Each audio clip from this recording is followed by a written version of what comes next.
আজ মহাপ্রভুর ভোগ রান্না দেখানো দিয়ে ব্লগটা শুরু করছি। আজকে আর মর্নিং নেই, এটা অনেক বেলা। তো আজকে স্বর্ণা ভোগ দেবে জগন্নাথ দেবকে। তো তার জন্য স্বর্ণা সমস্ত কিছু আয়োজন করেছে।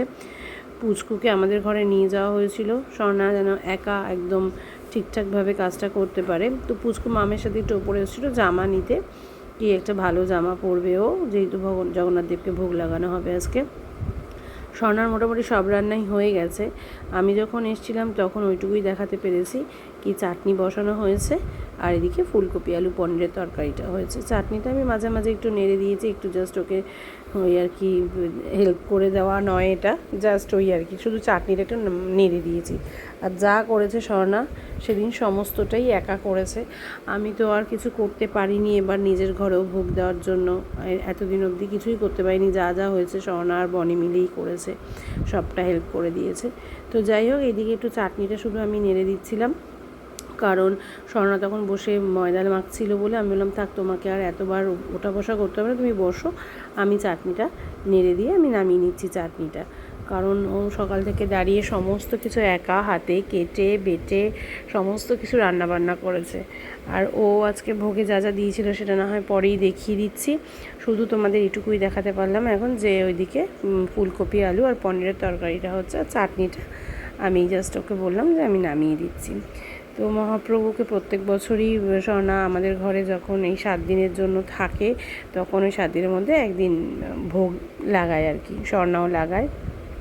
তো এবার দেখলাম প্রপারলি স্বর্ণা একদম ঠিকঠাক টাইমে ঠিকঠাকভাবে সুন্দরভাবে গুছিয়ে ভোগটা দিয়ে দিতে পেরেছে। কারণ পুচকুটা থাকলে না একটু অসুবিধেই হয়, কারণ পুচকু তো একদম বাচ্চা না, ওকে ওরটা টাইমে টাইমে করানো, আবার এদিকে এগুলো করা একটু অসুবিধে হয়ে যায়। তো তার জন্য এবার আমি বলেছিলাম পুচকুটাকে তুমি আমার ঘরে দিয়ে যাও, আর তুমি শান্তিভাবে ওদিকে রান্নাবান্নাগুলো সারো। তো লাস্টে যেটুকু বাকি ছিল সেটুকু আমি করে নিলাম, সেটা হচ্ছে একটু লেবুটা কাটলাম, আর জীবনে প্রথম নাশপাতি কাটলাম জগন্নাথ দেবের জন্য। কোনো দিনও আজ পর্যন্ত নাশপাতি কাটিনি, আমি কাটতে পারিও না। তারপর আমি স্বর্ণাকে বললাম যে স্বর্ণা, তুমি একা একা অনেক কিছু করেছো, তুমি এক কাজ করো, লুচিটা তুমি বেলে দাও, আমি ভেজে দিচ্ছি। তো ওই জন্য স্বর্ণা ওইদিকে লুচি বেলছিল আর আমি ভাজছিলাম, কিন্তু অর্ধেক লুচি ভাজতে ভাজতে আমরা নিচে ভোগ লাগাতে চলে গেছিলাম, কারণ টাইম চলে যাচ্ছিলো, আমার বর বেরিয়ে যাবে, ও আরতি করবে। তো তার জন্য তাড়াহুড়ো করে আমি বললাম থাক, বন্ধ থাক, আগে চলো ভোগটা দিয়ে দেওয়া হোক, তারপর না হয় ইয়ে করবে, আবার এসে বাদবাকি লুচিটা ভাজা হবে। তো স্বর্ণা বললো যে ঠিক আছে, তুমি একটু বৌদি ভোগটা বাড়ো, আমি একটু তাহলে শাড়ি পরে আসি। স্বর্ণা আবার ওইদিকে একটু রেডি হতে গেছে, তো আমি ওইদিকে দাঁড়িয়ে সব ভোগটা বেড়ে নিচ্ছিলাম। আর ওইদিকে মামকে বলছিলাম যে তুই একটু আমাকে হেল্প করে দে, নাহলে হবে না। তো ওইদিকে মাম একটু হেল্প করে দিচ্ছিলো, আর আমি ইয়ে করছিলাম, ভোগটাকে একটু বেড়ে নিচ্ছিলাম। তো যাই হোক, মহাপ্রভু আমাকে দিয়ে এই কাজটাও করিয়ে নিয়েছে, জীবনের প্রথম নাশপাতি কেটে আমি ভোগের থালা সেদিন নাশপাতি দিয়েছিলাম। স্বর্ণার বর আর কি বিশ্বজিতের নাশপাতি না, সরি আনারস, ভুল করে বলে ফেলেছি নাশপাতি, ওটা আনারস কেটে আমি দিয়েছিলাম। স্বর্ণার বরের ইচ্ছে ছিল, স্বর্ণার বর নিয়ে এসেছিলো যে একটু ঠাকুরকে দেবে, তো বললো এমন ভাবলাম ঠিক আছে চলো কেটে দিচ্ছি।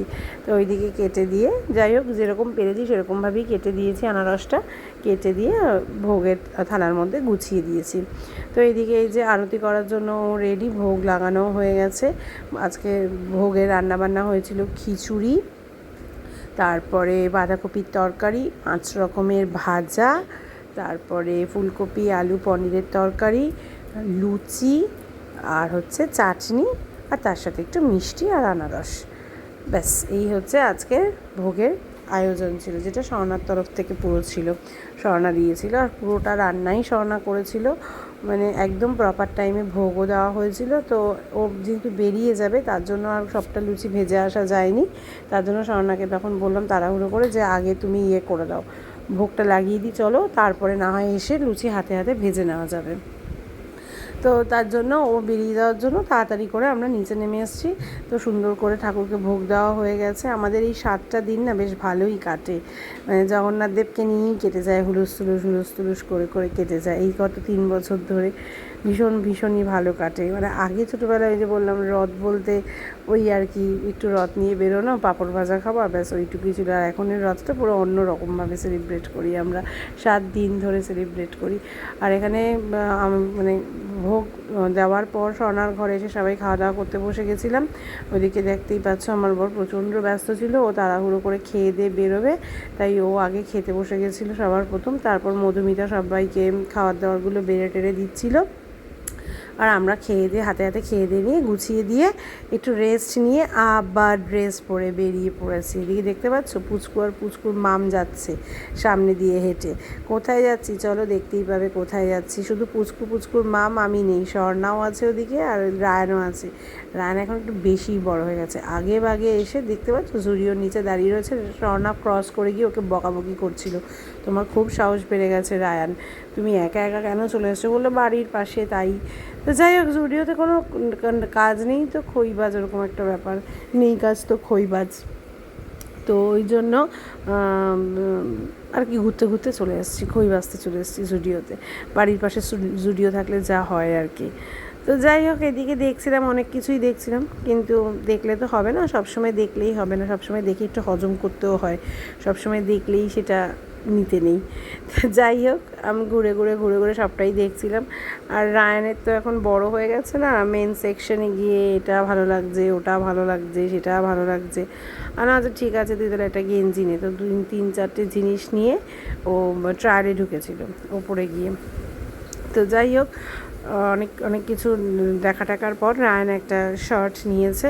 আর স্বর্ণা দেখলে কত জিনিস নিয়ে ট্রায়ালে ঢুকেছিল, তারপর 1-2 জিনিস স্বর্ণাও নিয়েছিল। আর আমিও একটা জামা টাইপের নিয়েছিলাম আর কি। তো যাই হোক, এইভাবে জুডিওতে সমস্ত কিছু কেনাকাটা করে বিল পেমেন্ট করে বাইরে বেরিয়েই স্বর্ণা বলে পাপড়ি চাট খাবো। আমি বললাম আমি আর আমার মেয়ে খাবো না, আমাদের ওই ভোগ খেয়ে পেট ভর্তি। রায়ান বললো আমি খাবো। অ্যাজ ইউজুয়াল রায়ান স্বর্ণা খেলো, আর তার সাথে পুচকু অল্প 1-2 খেলো আর কি, ভাগ বসালো। তারপরে বাড়িতে এসে মামকে বললাম একটু গ্রিন টি কর। মাম ওইদিকে গ্রিন টি করলো, আর মামের একটা পার্সেল চলে এসেছিলো। তো ওই পার্সেলটা ওপেন করার জন্য মাম পার্সেলটাকে নিয়ে বসলো, যে পার্সেলে কী এসছে।